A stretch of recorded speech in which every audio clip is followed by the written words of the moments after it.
Hailey, it's great to be here. I just love getting to spend time with you. Yes, it's a pleasure. When you're trying to market, you're going to do marketing. How do you tell people who are of 2 generations older than you, what does that mean in the digital age? So marketing looks a lot different than it did, even 2 or 3 years ago, especially with all the technology and AI and all those things. Social media marketing is definitely where it's at. Before people were, when people thought marketing, they thought TV ads, radio ads, newspaper. And that's not what marketing is anymore. Even older generations are on social media. They may not be on TikTok or they may not be on YouTube, but they're on Facebook, right, or LinkedIn.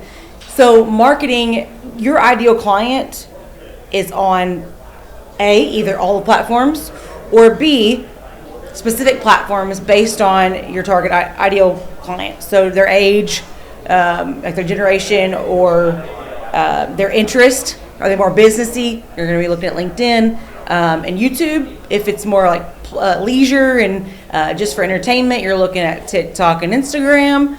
So marketing, when I think marketing now, I think either social media marketing, which also includes YouTube, LinkedIn, or also podcasts.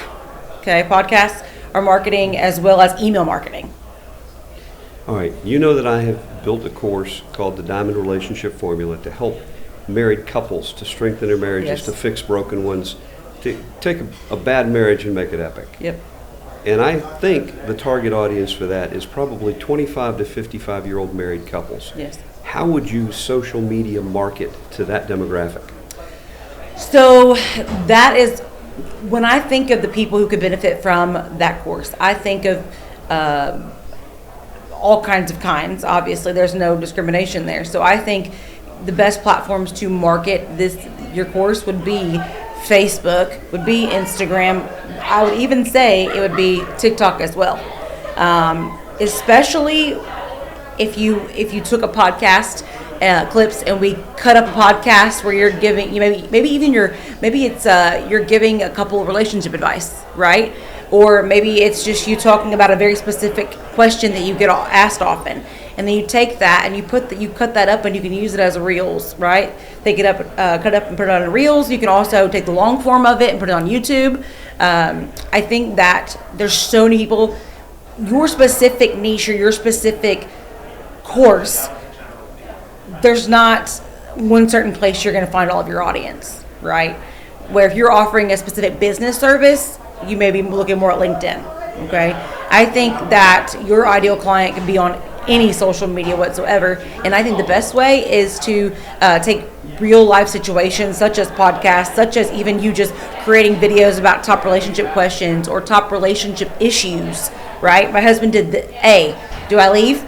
Or what's my other option, right? How do I gain trust from someone who's cheated, right? These are real situations that real people deal with, and I think that's especially on TikTok. I'm very familiar with TikTok. People connect with people they understand, right? Or they connect with people who they feel inspired by. I was able to grow a very large following on all platforms because I was authentic.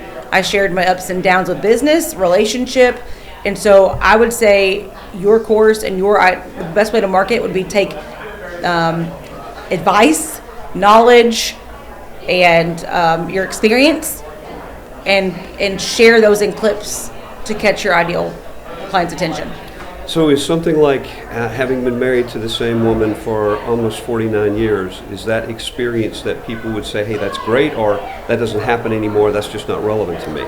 No, I would say it's great. I think it's majority of people are going to say it's unheard of, and they're like, how did he do this? What kept that spark alive? And so that's it's inspiring. And so I think that if you just tell stories of how you did that, what keeps the spark going? When you had little kids, that's a lot of the problems, okay? When you have little kids, how did you make time for each other? How did you keep that connection when you had the hustle and bustle of the kids and work and, home life and all of those things? I think just sharing, to be honest with you, back in those days, you guys weren't on social media, on your phone nonstop. That's a big problem, right? You're right. And so just talking about putting the phone down at a certain time of day, right? Having a hard stop. And so I think people definitely believe it's possible. They just don't know how. It's just so common to see split families. And it's just, a lot of people don't take marriage as seriously as they should. One of the things I've done, I've spoken to some large groups and business groups, and one of the questions I typically ask them is, raise your hand if you have turned off your cell phone for 24 hours this calendar year. I did that in like July with a group, probably 150 men and women, all business owners. 2. I've never done it. 2 have done it. And here's the answer though. The last time you did that is the last time your family had your undivided attention. Yes. You know, one of the things I see at restaurants drives me insane is couples sitting across the table, we're having date night, and they're both on their phones. Guilty. There is no family when electronics are on. Yes. And when you're out or you're in a business context, if you're in a meeting with someone and your phone beeps, buzzes, rings, dings, vibrates, whatever you have it do, and without even knowing what it is or who it is, you flip it over to look at it. What you just told the person you're with is that whatever was happening on that phone is more important to me than you are. Yes. And if you give that message to your customers, do they feel like raving fans? Do they feel valued? Right. You give that message to your children. And your spouse. And your spouse, separate issue, but it's the same idea. Yes. Mom's phone is more important than I am.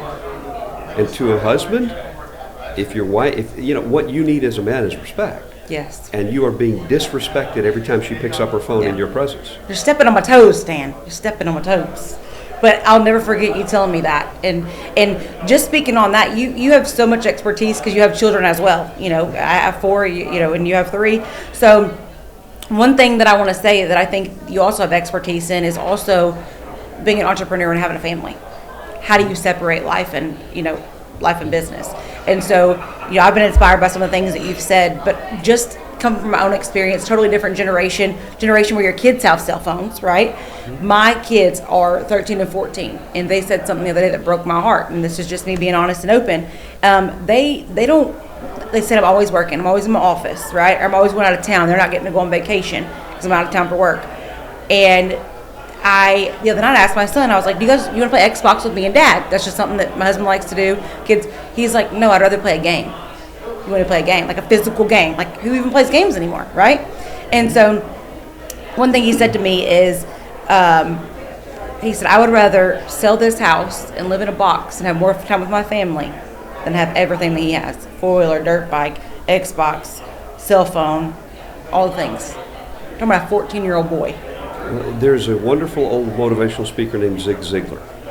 Zig's been gone for many years now, but he did in those days, a cassette audio program called How to Raise Positive Kids in a Negative World.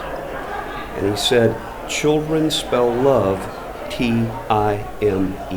I totally agree. That's things I think you should also do. Just not only speaking to the adults and the relationship. I think a relationship as a whole that you have expertise in, and I think speaking to parents, just like you're speaking to me, talking about how kids. The other one is your time. They don't care. You know, as a mom, I'm always like, oh, I want my kids to have the best of the best. I want them to have this. Everybody at school has this. I want them to have this, right? And they don't really care about that. They don't care about that. Mm-hmm. They care more about our time, family vacations. They've asked me over and over, Mom, you've been on like 4 trips. We haven't been on a family vacation this year. Are we going on a family vacation? And so those things like a dagger at my heart.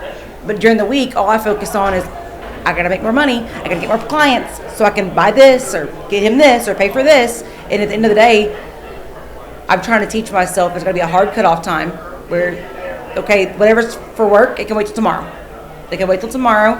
They need my time. They get home from school. It's time for me to focus on them. Hailey, I really enjoy listening to you when you talk about social media marketing because you're so passionate about it. You're so knowledgeable, and you've done it yourself.